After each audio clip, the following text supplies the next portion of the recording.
Hello बच्चों, let us read the question first. Find the general solutions of the following equations. Cos x plus sin x is equal to cos 2x plus sin 2x. Okay, so to solve this question, first of all, we'll write some key concept here.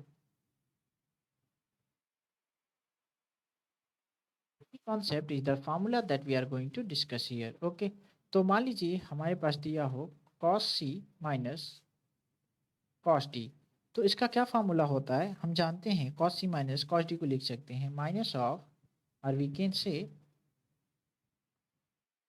sin c plus d by 2 into sin d minus c by 2. ठीक है, यदि चाहें minus common ले सकते हैं और common लेके आगे कर सकते हैं. ठीक है, अब sin c minus sin d का फॉर्मूला क्या होता है कर सकते हैं. टू कॉस क्या हो जाएगा c plus d by 2, two cos c plus d by 2 into sine c minus d by 2. ठीक, आ जाती है आपकी वैल्यू. ठीक है, अब हम क्या करेंगे इस केस में, हमें ये जानना होगा कि मान लीजिए sine theta is equal to sine alpha दिया जाए और बोल दिया जाए कि जनरल सोल्यूशन फाइंड आउट कीजिए. तो कैसे करेंगे. थीटा इज इक्वल टू क्या होता है n pi plus minus one to the power n into alpha. ठीक है, यहाँ एन क्या होता है, एन आपका बिलोंग करता है जेड से, जहाँ जेड क्या होता है इंटीजर होता है, यानी कौन कौन सी वैल्यू ले सकता है, ये जीरो हो सकता है, प्लस माइनस वन हो सकता है, plus minus two and dot dot dot so on. ठीक है, अब हमें ये देखना होगा कि ऐसे ही मान लीजिए टेन थीटा हो जाता है टेन अल्फा के बराबर. ठीक है, तो इस केस में हम जनरल सोल्यूशन क्या लिखेंगे, उस कंडीशन में लिख सकते हैं एन पाई प्लस अल्फा. ठीक है, तो वही होगा, एन भी क्या होगा, यहाँ भी एन क्या होगा, सेम होगा जो जेड से बिलोंग कर रहा होगा. ठीक है, तो चलिए क्वेश्चन पे आते हैं.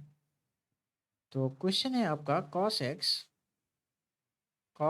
Plus sine x. अब इन दोनों को इधर शिफ्ट कर देंगे हम और लिख देंगे cos 2x minus sign 2x. ठीक है, that will be equal to zero. ठीक है, अब हम क्या करेंगे यहाँ से इसको ये क्या है आपका, ये साइन 2x होगा, यदि शिफ्ट करने के बाद आपका ये 2x होगा. ठीक है, तो ठीक है, अब हम क्या करेंगे इस केस में, तो ये आपका cos x माइनस क्या हो जाएगा, ये cos 2x हो जाएगा. ठीक है, तो इसको ब्रैकेट में लिख लेते हैं. अब मान लीजिए माइनस कॉमन ले लें हम. ठीक है, माइनस कॉमन ले लें, यदि इन दोनों की बात करें तो माइनस कॉमन लेने के बाद हम क्या लिख सकते हैं, इसको साइन टू एक्स माइनस क्या लिख सकते हैं, साइन एक्स लिखा जा सकता है. That will be equal to zero. तो चलिए अब फार्मूला अप्लाई करते हैं जो हमने की कॉन्सेप्ट में मेंशन किया है. ठीक है, तो अब यहाँ क्या होगा, फार्मूला अप्लाई करने पे ये हो जाएगा आपका साइन 3x/2 और ये हो जाएगा इंटू साइन x/2. फार्मूला हमने अप्लाई किया कॉस सी माइनस कॉस टी का. अब यहाँ है माइनस और ये फार्मूला करेंगे अप्लाई, यहाँ भी हमें मिल जाएगा क्या, cos 3x/2 into sine x/2 will be equal to zero. ठीक है, यहाँ ये मिल गया. अब हम क्या करेंगे कि टू साइन x/2 को कॉमन ले सकते हैं हम यहाँ से. तो यदि कॉमन लेते हैं तो हमें यहाँ पे क्या मिल जाएगा आपका, sine 3x/2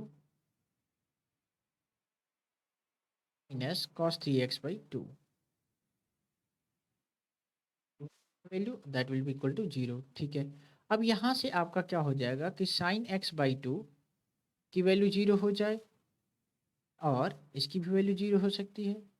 sign 3x/2 minus cos 3x/2 की वैल्यू जीरो हो सकती है. ठीक, क्या करेंगे इन दोनों के लिए अलग अलग सोल्यूशन फाइंड आउट करेंगे. ठीक है, तो हमने जैसा कि देखा कि साइन जीरो पे क्या देता है, जीरो देता है, यानी यहाँ पे हमने देखा साइन x/2 है यहाँ, और हम जानते हैं कि साइन 0 डिग्री पे जीरो देता है, तो इसलिए हम जीरो के जगह पे साइन के फॉर्म में ऐसा मेंशन कर सकते हैं. ठीक है, साइन 0 डिग्री.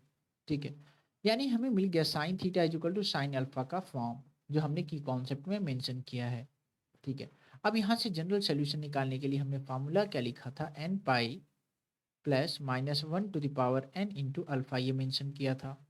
ठीक है, अब यानी इस फार्मूले में थीटा क्या होगा आपका x/2 हो जाएगा, चलिए रख देते हैं, यानी x/2 और एन पाई और plus minus 1/(1^n) into zero हो जाएगा, क्योंकि अल्फ़ा क्या है आपका इस केस में जीरो है, तो जीरो हो गया। तो यानी आपका क्या हो जाएगा, ये 2n पाई आ जाता है। ठीक है, तो फाइनली हमने क्या किया, हमने फाइंड आउट कर लिया है general solution for the sine x/2 is equal to zero के लिए। ठीक, ये आपका हो गया सोल्यूशन। ये किसके लिए है आपका, ये है for sine x/2 is equal to zero के लिए हमने फाइंड आउट कर लिया है, जहाँ n क्या है आपका, n बिलोंग करता है z से। ठीक, अब हम दूसरा केस लेके चलेंगे, जो क्या था आपका sine 3x/2 minus cos 3x/2। Cos 3x/2 को लेके चलेंगे जीरो। तो यानी हमें यहाँ से मिल जाता है ten 3x/2 is equal to 1। हम जानते हैं कि sine theta by cos theta क्या होता है, कॉस टेन थीटा होता है। ठीक, अब हमें यहाँ ये जानना होगा कि किस टेन के लिए, यानी किस थीटा के लिए टेन जो है वो वन वैल्यू देता है। हम जानते हैं π/4 यानी 45 डिग्री के लिए। अब हम वन को क्या लिख सकते हैं टेन के फॉर्म में, टेन π/4। चलिए रखते हैं और कंपेयर करेंगे। ये आपका हो जाएगा 3x/2, ये हो जाएगा आपका टेन π/4। ठीक है, तो फाइनली हमने ये फाइंड आउट कर लिया है। अब हम करेंगे कंपेयर इस फार्मूले से और लिखेंगे थीटा की value n pi plus alpha. तो चलिए लिखते हैं, क्या है यहाँ पे 3x/2 है और theta is equal to n pi plus alpha. Alpha क्या है आपका π/4। अब यदि हम चाहें यहाँ से पाई कॉमन ले सकते हैं और पाई कॉमन लेने के बाद 1/4 हो जाएगा आपका ये। और ये यदि हम चाहें तो मल्टीप्लिकेशन कर सकते हैं, ये आपका आ जाएगा 2/3। तो ये वैल्यू हो जाएगी आपकी x की वैल्यू। तो फाइनली हमने फाइंड आउट कर लिया है जनरल सोल्यूशन x के लिए, और वी कैन से tan 3x/2 के लिए हमने जनरल सोल्यूशन फाइंड आउट कर लिया है, जहां हम जानते हैं n आपका बिलोंग करता है z से। ठीक है, सो दो सोल्यूशंस हमने फाइंड आउट कर लिया है। एक तो हमने साइन 4x बाई किसके लिए फाइंड आउट किया था, sine x/2 is equal to zero के लिए, और दूसरा सोल्यूशन हमने फाइंड आउट किया sine 3x/2 minus cos 3x/2 is equal to zero के लिए। So this will be our final answer. So hope you understood it well. Best of luck.